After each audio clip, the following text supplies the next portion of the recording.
Yes मित्र, तो हम लोग डिस्कस कर रहे हैं क्या बातचीत कर रहे हैं मुहूर्त के बारे में। हमने सबसे पहले मुहूर्त डिस्कस किया, मुहूर्त कितने प्रकार के होते हैं, मुहूर्त मतलब अभिजित मुहूर्त क्या होता है और मुहूर्त के अंदर क्या क्या चीज़ें रिक्वायर होती हैं, मतलब क्या क्या आवश्यकता होती है मुहूर्त देखने के लिए, मुहूर्त को शुभ होने के लिए और मुहूर्त की शुभता के लिए हमें क्या क्या चाहिए। उसमें ही उसी प्रोसेस में अंदर आगे हम बढ़ रहे हैं। अब हम तिथियों के बारे में, तिथि और नक्षत्र जो मेजर पार्ट जो होते हैं इनकी हेल्प से ही मोस्टली मुहूर्त का ज़्यादा मतलब मुहूर्त के ऊपर ज़्यादा से ज़्यादा बातचीत की जाती है और उसके बारे में ज़्यादा सोचा जाता है। तो मुहूर्त में क्या इम्पोर्टेंस होती है, क्या महत्व होती है किसकी, तिथियों की और नक्षत्र की। तो नक्षत्र हम बाद में लेंगे, पहले तिथियाँ लेते हैं। तिथियों का प्रकार क्या होता है, तिथियों का की प्रकृति क्या होती है, तिथियाँ की नेचर क्या होती है, नेचर मतलब प्रकृति, और तिथियों के स्वामी कौन होते हैं। जैसे अभी द्वादशी तिथि ली गई, द्वादशी तिथि, तो द्वादशी तिथि जो 12th तिथि है, द्वादशी तिथि किसकी, शुक्ल पक्ष की। तो उस द्वादशी तिथि को जो सोमवार को ली गई है, दिन सोमवार है उस दिन, और उस समय जो सूरज है, सूरज का जो देशांतर यानी लॉन्गिट्यूड है, सूर्य का जो लॉन्गिट्यूड है, लॉन्गिट्यूड ऑफ सन, वो कितना है 7 डिग्री 32 मिनट, 7 डिग्री 32 मिनट और 13 सेकंड कब है, 13 सेकंड कब है, जब 12:24 दोपहर के होते हैं। तब दोपहर के जब 12 बज जाएंगे, 24 मिनट हो जाएंगे, यानी कल क्योंकि 22 जनवरी है, 22 जनवरी को प्राण प्रतिष्ठा का जो कार्यक्रम होना है, जिसमें प्राइम मिनिस्टर मोदी जी भी पार्टिसिपेट कर रहे हैं, उसमें सहयोग करने मतलब जा रहे हैं। तो बताइए कि मोदी जी का जो नक्षत्र वगैरह है वो क्या उसके साथ सूट करता है कि नहीं करता है, इस नक्षत्र के साथ में क्या उनका जाना बहुत शुभ है। और बताएंगे क्योंकि अनुराधा नक्षत्र जब आता है तो सर्वार्थ सिद्धि योग बनता है। सर्वार्थ सिद्धि सोमवार का दिन हो और अनुराधा नक्षत्र हो, इवन मृगशिरा नक्षत्र हो तो सर्वार्थ सिद्धि योग बन जाता है। बताऊंगा मैं कैसे और क्या डिस्कस करेंगे, ठीक है ना, ये बातचीत करते हैं। तो अब 12:24 पर सूरज की जो सूर्य का जो लॉन्गिट्यूड है यानी देशांतर है, देशांतर और यह देशांतर रेखा होती है, देशांतर बोलते हैं लॉन्गिट्यूड को। तो और लैटिट्यूड दूसरा होता है, लैटिट्यूड के बारे में ज़्यादा डिस्कस नहीं करते क्योंकि लॉन्गिट्यूड ही होता है, वो निकाला जाता है देशांतर। तो सूर्य का देशांतर टुमारो यानी कल 22 जनवरी को कितना होगा, दोपहर के दिन, दोपहर के समय पर, समय दोपहर का 12:24 पर आएगा 7 डिग्री 32 मिनट 13 सेकंड। लेकिन अगर 20 मिनट लेते हैं, अगर 20 मिनट यहाँ पाती हैं 12:20 पर, तो सिर्फ 3 सेकंड आ जाता है, यानी 7 डिग्री रहता है, 32 मिनट होती हैं और 3 सेकंड सॉरी, ठीक है, 7 डिग्री 32 मिनट 3 सेकंड, ठीक है ना, 32 मिनट हो गई और 3 सेकंड हो गई कब, 12:20 पर। लेकिन 12:24 पर हमने क्यों लिया 24 मिनट, क्योंकि ये जो वृश्चिक नवांश आ जाता है, वृश्चिक नवांश 12:24 पर आ जाता है, जो कि बहुत ही शुभ है। और अगर हम 20 मिनट लेते हैं 12:20 तो उस समय क्या नवांश आता है, तुला राशि आती है लग्न में 7वीं राशि आएगी। अगर हम 20 मिनट लेते हैं 12:20 लेते हैं तो इसके 12:20 पर ज़्यादा शुभ नहीं है, ज़्यादा शुभ कब है 12:24 के बाद में, क्योंकि उस समय नवांश आपका वृश्चिक राशि आ जाती है। अब हम तिथियों के बारे में बात करते हैं। तिथियों की जो प्रकृति है, तिथियों का स्वामी है। इस समय जो पंडित जी ने द्वादशी तिथि ली है, द्वादशी तिथि का यहाँ प्राण प्रतिष्ठा से क्या मतलब है, क्या उसका रिश्ता है, वो बताऊंगा मैं। कितना अच्छा उन्होंने चूज किया है, इसको कितना अच्छा सेलेक्ट किया है, यानी कितना अच्छा से चयन किया है उसका। जैसे देखिए ये तिथियाँ हमने लिखा, तिथियों के स्वामी। पहले तिथियों के बारे में बात करें, तिथियों का प्रकार क्या है तिथियों की।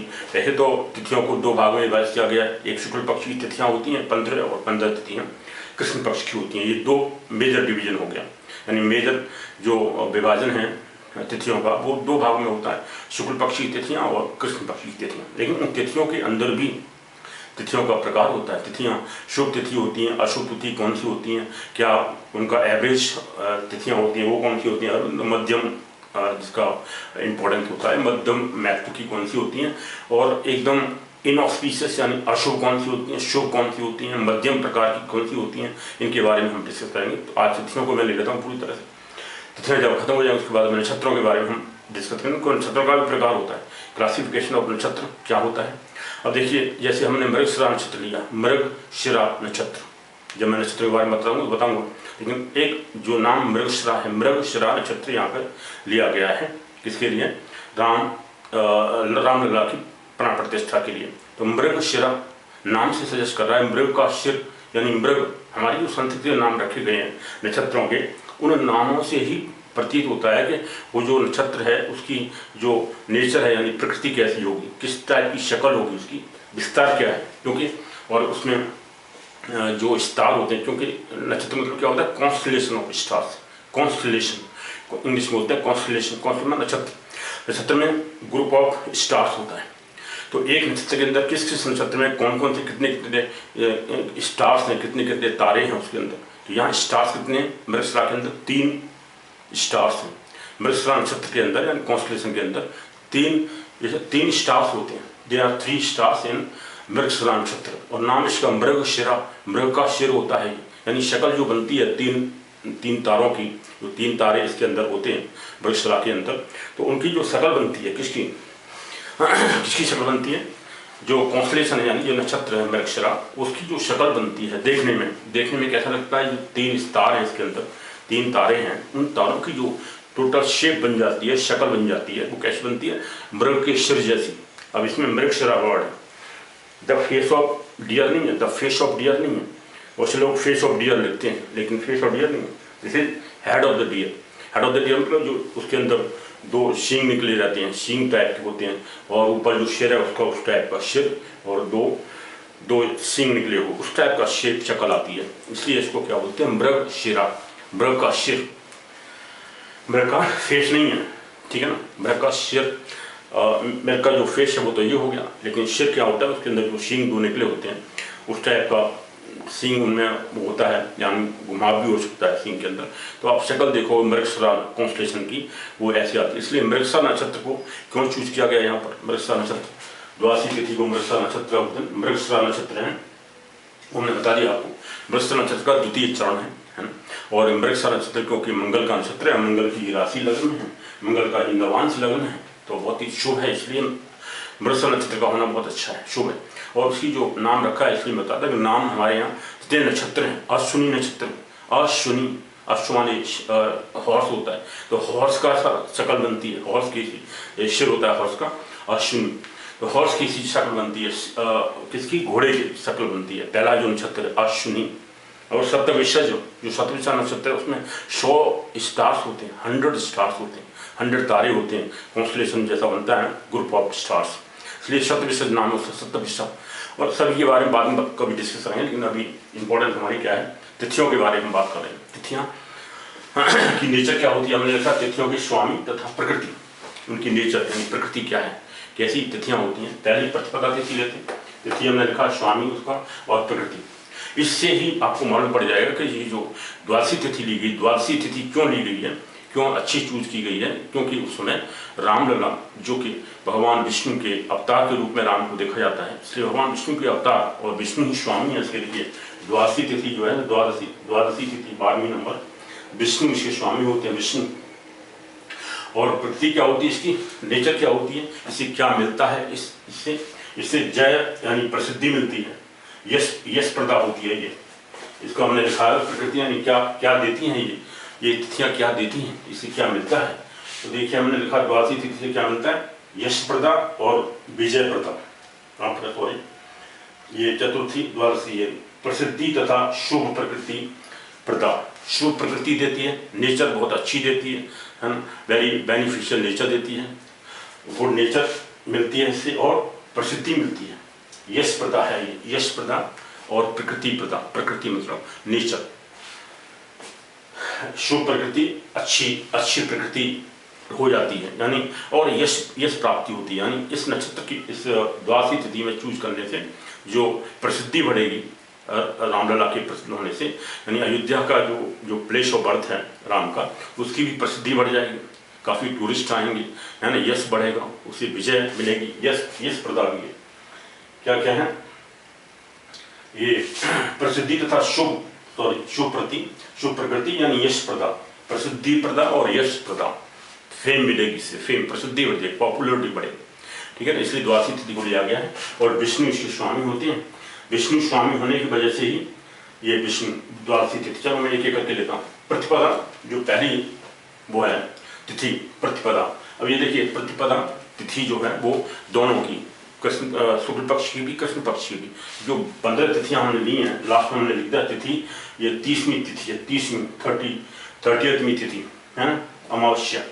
30वीं तिथि क्या होती है? अमावस्या। अब जैसे 15वां जो पूर्णमासी होती है उसके बाद में फिर 1 2 3 स्टार्ट होता है 14 तक, यानी 29 तक हम 14 बोलेंगे, 1 2 3, उसको भी हम एक प्रतिपदा द्वितीया तृतीया ऐसे ही बोलेंगे, लेकिन वो कृष्ण पक्ष की होती हैं।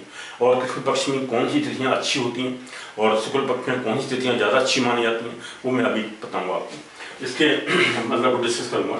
तो इसके देखिए सबसे पहले क्या है प्रतिपदा। तो प्रतिपदा यहाँ पर प्रतिपदा द्वितीया ये जो तिथियां मैं बोल रहा हूँ वो दोनों ही पक्ष की हैं, कृष्ण पक्ष और शुक्ल पक्ष पहले, बाद में कृष्ण पक्ष की।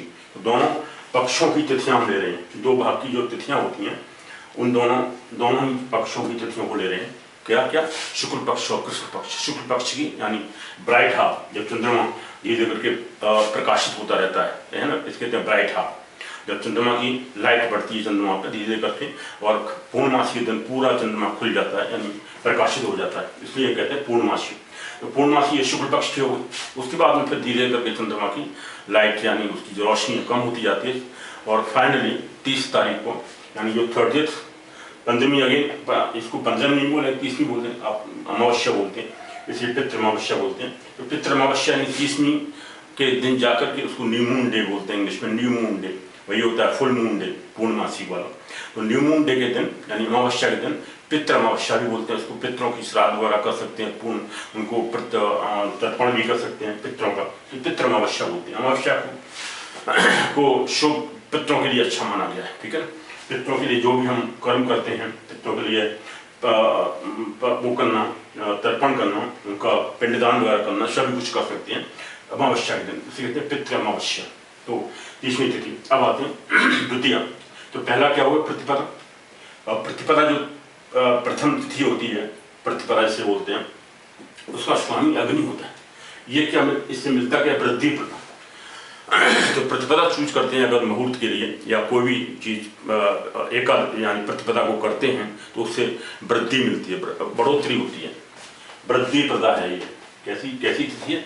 वृद्धि प्रदा। शुक्ल पक्ष की कृष्ण पक्ष। अब देखिए यहाँ पे शुक्ल पक्ष की तो ज़्यादा अच्छी नहीं है क्योंकि इसमें चंद्रमा की लाइट बहुत ही कम होती है, जबकि जो प्रतिपदा कृष्ण पक्ष की है उसको बहुत अच्छा माना जाएगा, शुभ माना गया है। क्यों? क्योंकि उसमें चंद्रमा के पास रोशनी ज़्यादा अच्छी होती है, चंद्रमा प्रबल होता है, यानी मून की जो लाइट है उसके पास ज़्यादा होती है। हम पूर्णमासी के दिन और पूर्णमासी के आसपास 15 तिथि पहले 15 तिथि बाद में, यानी 15 तिथि बाद मतलब कृष्ण पक्ष की 5 तिथियां कौन थी? 1 2 3 4 5, एक प्रतिपदा से लेके 5वीं तिथि तक, पूर्णमासी के 5वीं तिथि आगे तक कृष्ण पक्ष की 5 तिथियां बहुत अच्छी मानी जाती हैं। इसलिए ये जो प्रतिपदा है अगर हम कृष्ण पक्ष की चूज करते हैं मुहूर्त के लिए तो अच्छी मानी जाती है क्योंकि वो शुभ होती है और उसको हमें वृद्धि प्रदा होती है। द्वितीया होती है उसका स्वामी ब्रह्मा होता है और शुभ प्रदा है, ये शुभ ऑस्पिशियस होती है, शुभ प्रदा। और ये द्वितीय वाली जो अगर मैं कह रहा हूँ कृष्ण पक्ष की जो 5 तिथियां होती हैं वो अच्छी मानी जाती हैं, तो ये कृष्ण पक्ष की 5 तिथियां लें तो अच्छा रहेगा क्योंकि पहली जो 5 तिथियां होती हैं शुक्ल पक्ष की ये ज़्यादा स्ट्रांग नहीं होती है, इनको इनऑस्पिशियस बोलते हैं, अशुभ बोलते हैं। रीजन क्योंकि यहाँ चंद्रमा ज़्यादा वीक होता है, चंद्रमा की लाइट ज़्यादा नहीं होती। अब ये अमावस्या से आगे आया, अमावस्या जो थी जब चंद्रमा एकदम न्यू मून था यानी पूरा अंधकार था चंद्रमा के पास, धीरे करके लाइट बढ़ रही है, अभी चंद्रमा बहुत कमजोर है, इसलिए जो उसकी शुक्ल पक्ष की जो 5 तिथियां होती हैं पहले से लेकर 5वीं तक ये ज़्यादा अच्छी नहीं मानी जाती, इनऑस्पिशियस होती हैं, ठीक है इनको। लेकिन ये जो इनके जो वो हैं यानी ये जो मिल रहा है इनसे प्रकृति क्या है इनकी क्या क्या मिलेगा, तो कृष्ण पक्ष के बारे में अगर सोचें तो बहुत अच्छा होता है।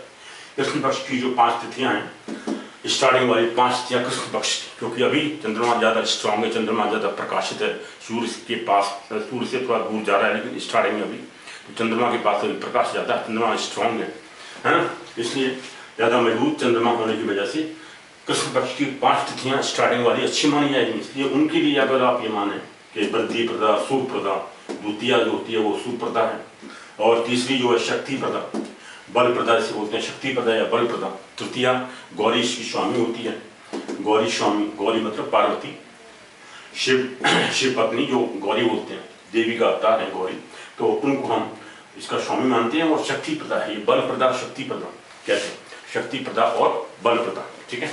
बल प्रदा शक्ति प्रदा हो गया। देन चतुर्थी, तो चतुर्थी है चौथे नंबर की, गणेश के स्वामी होते हैं, गणेश स्वामी होते हैं। और खल प्रदा, ये ज़्यादा अच्छी नहीं होती।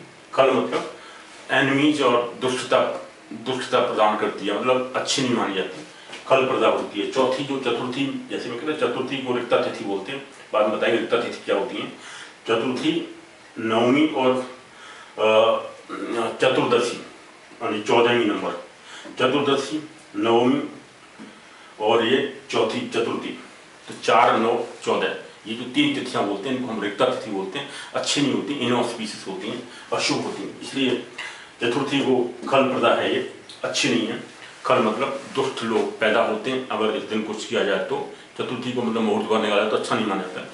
लेकिन कृष्ण पक्ष की तिथि होगी तो अच्छी होगी, लेकिन फिर भी इसमें भी खल मतलब जो दुष्ट अगर आपको पैदा करने, दूसरों को मारने के लिए, कुछ करने के लिए, तो खल अच्छे माने जाएंगे। इसका मतलब कृष्ण पक्ष की जो चतुर्थी है उसमें अगर हम मुहूर्त निकालें तो उससे आप ऐसे एनिमी पैदा कर सकते हैं जो एनिमी दूसरों के लिए, दूसरों को नुकसान पहुंचा सकते हैं, आप उनकी हेल्प ले सकते हैं, मतलब ये यानी वो इस तरह से अशुभ शुभ हो सकते हैं, ठीक है। चतुर्थी का स्वामी गणेश हो गए।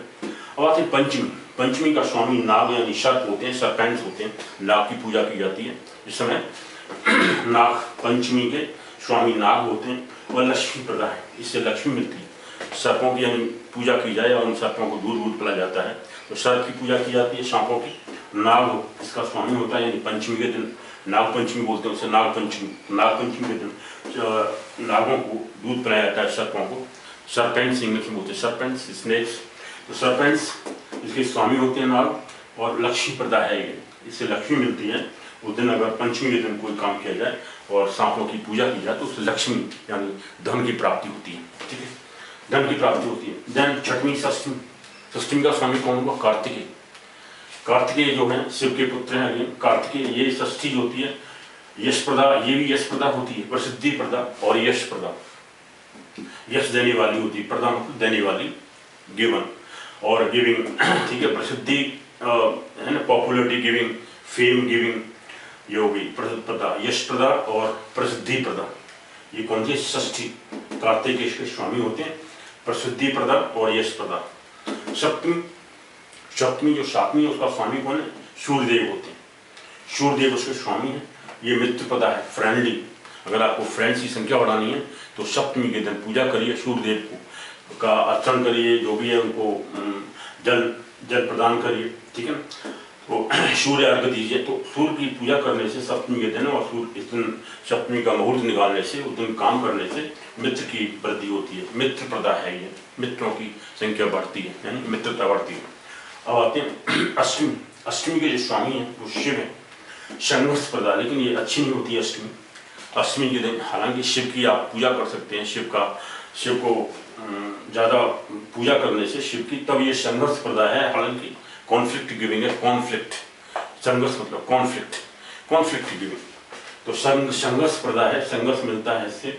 अष्टमी वाले शिव जी की पूजा की जाए तो उसमें कमी आ जाती है, इसलिए इसके स्वामी शिव है। मतलब ये जो स्वामी दिए हैं उनकी पूजा की जा सकती है, उनकी पूजा करने से उसमें सहायता मिलती है, उसमें कमजोर मतलब ज़्यादा खतरनाक नहीं होती। संघर्ष प्रदा जैसे लिखा ना, संघर्ष मिलता है, इससे ज़्यादा स्ट्रगल बढ़ जाता है, कॉन्फ्लिक्ट हो जाता है, किसी के साथ झगड़ा हो जाता है, कोई भी काम कर रहे हैं तो उसमें ज़्यादा ट्रबल आएगी, कॉन्फ्लिक्ट बढ़ जाएगा, इसमें स्ट्रगल आ जाएगा, फेल हो जाएंगे आप, या उसमें ज़्यादा से ज़्यादा काम करना पड़ेगा, तब जाके सफलता मिलती है। तो इस टाइप की कॉन्फ्लिक्ट गिविंग संघर्ष प्रदा है, ये संघर्ष देती है अष्टमी, ठीक है ना। शिव इसके स्वामी होते हैं। अब आते हैं नवमी की स्वामी दुर्गा होती है, दुर्गा नवमी बोलते हैं, है ना। दुर्गा नवमी आक्रमकता देती, आक्रमकता प्रदा, और आक्रमकता मतलब एग्रेसिवनेस देती है, इंग्लिश में बोलते हैं एग्रेसिव।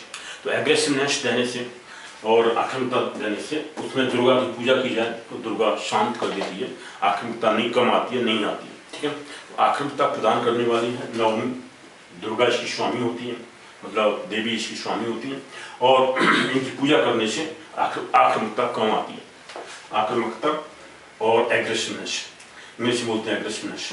देन दशमी का स्वामी कौन है? यम। यम जो होते हैं इसके स्वामी हैं गंभीरता प्रदा है। गंभीरता मतलब शांत और दुखी, आदमी गंभीर सा रहता है। गंभीर मतलब एकदम अंदर से दुखी है लेकिन शांत सा रह रहा है। क्यों शांत है वो? सैडनेस की अंदर वो सैड मतलब he is having certain kind of problem inside, इसलिए शांत शांत चल रहा है, दुखी से फेस होता है, शांत रहता है। लेकिन क्यों? क्योंकि ये यम इसके देवता हैं और गंभीरता प्रदा है। ये शांत दुखी लेकिन शांत है ना, सैडली नेचर है और मतलब सैड आदमी है बट ही शांत पीसफुल है, लेकिन शांति से देख रहा है, ज़्यादा झगड़ा नहीं करना क्योंकि उसको दुख है किसी चीज़ का, समथिंग इज देयर इनसाइड। दुखी होने की वजह से शांत है ये, क्योंकि 10वीं जो है यम इसका देवता है, अच्छा नहीं है। यम क्योंकि देवता नेचुरली यम देवता अच्छा नहीं होता, डिस्ट्रॉयर होता है, यानी डेथ का देवता होता है, मृत्यु का देवता यम। देन आती एकादशी। एकादशी अच्छी मानी जाती है, विश्वदेव इसके स्वामी होते हैं, संसार के जो मालिक हैं, है ना। इसे ईश्वर कहते हैं। ईश्वर क्या है? ईश्वर की जो 3 अवतार हैं, ब्रह्मा विष्णु महेश हम कहते हैं। और ईश्वर इसका यानी विश्वदेव जो होते हैं वो आनंद प्रदा है, आनंद प्रदा, एंजॉयमेंट देते हैं ये। और एकादशी के दिन मुहूर्त द्वारा करने से, विश्वदेव की पूजा करने से आनंद मिलता है, एंजॉयमेंट मिलता है, प्लेजर गिविंग है, ठीक है ना, आनंद प्रदा है ये। देन द्वादशी, जैसे मैंने बता दिया द्वादशी के दिन क्या होता है, लॉर्ड्स के स्वामी कौन है? विष्णु। और द्वादशी इसलिए चूज की गई है, विष्णु के अवतार श्री राम की वहाँ पे प्रतिष्ठा हो रही है, रामलला की प्रतिष्ठा हो रही है। रामलला की प्रतिष्ठा होने की वजह से ये द्वादशी को चूज किया गया। द्वादशी क्यों चुनी गई है? क्योंकि द्वादशी के जो स्वामी है वो विष्णुदेव है, विष्णु, और विष्णु के ही अवतार राम को माना जाता है, इसलिए रामलला की जो प्रतिष्ठा की जा रही है, प्राण प्रतिष्ठा, उसमें विष्णु भगवान जो स्वामी हैं उनकी पूजा करने से उनकी पूजा ही हो रही है, क्योंकि उनका प्रतिष्ठा हो रही है, इसलिए बहुत अच्छा माना जाएगा। इससे क्या क्या मिलता है? प्रसिद्धि मिलती है, यश प्रदा है, और शुभ प्रकृति प्रदा। शुभ प्रकृति मिलती है, शुभ प्रकृति हो जाती है, अच्छे लोग हो जाते हैं, एंड इससे यश प्रदा भी है, यानी प्रसिद्धि भी मिलती है, पॉपुलरिटी बढ़ती है ना, फेम बढ़ती है। तो ये 2 चीज मिल गई, शुभ प्रकृति हो जाती है और प्रसिद्धि मिलती है, ठीक है। द्वादशी के से द्वादशी बहुत अच्छी है, इसलिए ये नक्षत्र का ये मुहूर्त जो निकाला गया है, और वो भी अभिजीत मुहूर्त है, यानी 12:24 का, 12:24 दोपहर के टाइम का, 24 मिनट पहले 24 मिनट बाद तक अभिजीत मुहूर्त होता है, इसलिए इसे अभिजीत मुहूर्त ही बोला, यानी अच्छा माना जाता है। हरप्रीता, जैसे ना हरप्रीता विष्णु के लिए बहुत प्रिय है। अब आते हैं एकादशी, हमने बता दिया, त्रयोदशी का सॉरी द्वादशी बता दिया, एकादशी बता दिया। अब आते हैं त्रयोदशी। त्रयोदशी का जो स्वामी है कामदेव है, कामदेव जो सेक्स के मालिक वो हैं स्वामी कामदेव हैं।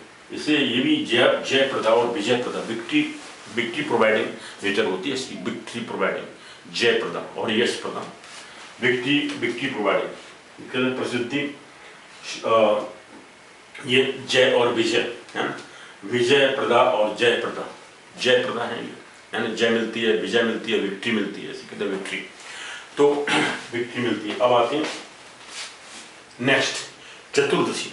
चतुर्दशी देखता है, चतुर्दशी अच्छी नहीं होती है, 4th वन, 9th वन और 14th वन, यानी चौथी, चतुर्थी, नवमी एंड चतुर्दशी, ये 4, 9, 14, ये तीनों ही क्या कहलाती है? इस ट्राइड को उनके बोलते हैं, इनको बोलते हैं तीनों को क्या? इस ट्राइड को बोलते हैं रिक्ता तिथि। रिक्ता तिथि क्यों होती है? इनऑस्पिशियस होती है, इन पर शुभ नहीं मानी जाती, इनके दिन ज़्यादा अच्छे काम नहीं किए जाते, शुभ वाले कार्य नहीं किए जाते। लेकिन ये क्या है इसके अंदर? प्रसिद्धि, सॉरी ये चतुर्दशी, शिव इसके स्वामी होते हैं, शिव स्वामी है इसके, किसके? चतुर्दशी के स्वामी शिव हैं, शिव स्वामी होते हैं चतुर्दशी के। उग्रता प्रदान होती है, उग्रता मतलब एग्रेसिवनेस, आगे आक्रामकता और एग्रेसिवनेस देती है, उग्रता देती है ना, एग्रेसिवनेस, उग्रता देती है, आक्रामकता देती है, आक्रामकता प्रदा देने वाली। तो ये शिव चतुर्दशी अच्छी नहीं मानी जाती है। पूर्णमासी, अब देखिए पूर्णमासी का स्वामी चंद्रमा होता है, चंद्रमा स्वामी होने की वजह से पूर्णमासी का इस दिन क्या है? चंद्रमा जो स्वामी है गंभीरता, अब यहाँ भी गंभीरता आती है, शांति प्रदा है ये भी, लेकिन जो शांति प्रदा यम वाले थे, यम दशमी और ये पूर्णमासी, दशमी और 15वीं, यानी पूर्णमासी और दशमी, ये दोनों के अंदर ही शांति मिलती है। लेकिन ये शांति उस शांति में डिफरेंस है। क्या है? दसवीं के दिन जो शांति मिलती है वो गंभीरता जो मिलती है, यानी एकदम साइलेंट रहता है बट सैड होता है, इनसाइड से, अंदर से दुखी होता है, तब शांति होती है।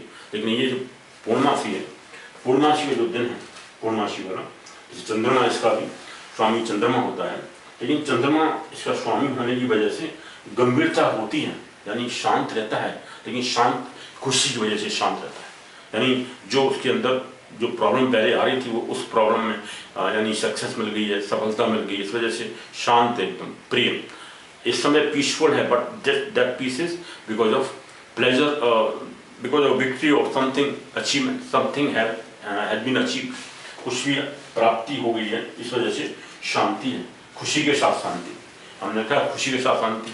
और जो दसवीं के दिन जो यम देवता है, उस दिन जो शांति होती है वो किसी दुख की वजह से शांत आदमी, यानी कुछ कर नहीं सकता, कहना चाहिए the person is without any what you call efforts, यानी एफर्टलेस हो गया है, काम नहीं कर पा रहा, यानी उसके अंदर सोचना नहीं आ रहा कि करें क्या भाई, क्या कर सकते हैं, दुखी है अंदर से, inside he is either moneyless और समथिंग एफर्ट्सलेस, कुछ नहीं है उसके पास करने के लिए, इसलिए वो दुखी अंदर से है, शांत रह रहा है। इस वजह से वो मतलब एग्रेसिव नहीं हो सकता उस केस में। इसलिए हम इसको दसवीं को और पूर्णमासी को दोनों में अंतर होता है, वहाँ शांति मिलती है। ये भी शांति प्रदा था, है ना, गंभीरता प्रदा, शांत बट दुखी।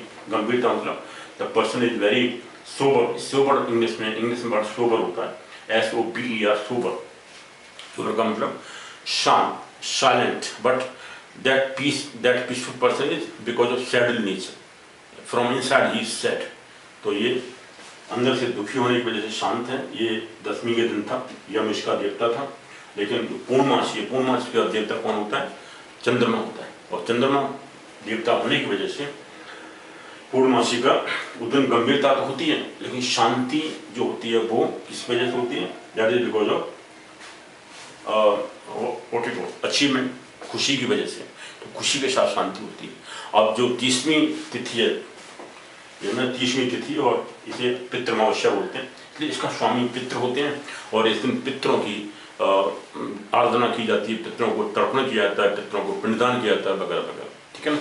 इस तरह से अमावस्या, ये तो ये हो गए हमारे उनके स्वामी कौन थे और इसकी नेचर क्या थी। मित्र अमावस्या बोलते हैं इसको, और सॉरी पितृ अमावस्या मित्र, पितृ अमावस्या। और पितृ तर्पण किया जाता है, पितरों को श्राद्ध किया जाता है, पितरों का दान, पितरों के लिए गरीबों को दान किया जाता है, वट जो भी हम करते हैं उस समय पितृ के लिए किया जाता है। इसके पितृ देवता होते हैं 30वीं तिथि के। अब देखें, ये तो हो गया हमारे तिथियों के बारे में हमने बताया, तिथियों के स्वामी कौन होते हैं और तिथियों की नेचर क्या होती है, प्रकृति क्या होती है। तो द लॉर्ड्स ऑफ द तिथिज एंड नेचर ऑफ द तिथि हमने बता दी, इंग्लिश में इसको बोलते हैं। स्वामी और उसकी प्रकृति क्या होती है वो बता दिया तिथियों के बारे में। अब आते हैं, अब देखिए हमने ये दो लिखे हैं कि दिन और नक्षत्र हालांकि मैं बाद में बात करूंगा, लेकिन अभी एक दो पॉइंट सिंपल से हैं। क्या है कि अगर दिन सोमवार हो और मृगशिरा नक्षत्र हो, उस दिन मुहूर्त निकाला जाए, तो इस समय इसको बोलते हैं अमृत सिद्धि योग। तो अमृत सिद्धि योग बनता है। हालांकि इसको मैं बता चुका हूँ पहले, अमृत सिद्धि योग बोलते हैं इसको, क्योंकि दिन क्या है सोमवार और मृगशिरा नक्षत्र है उस दिन।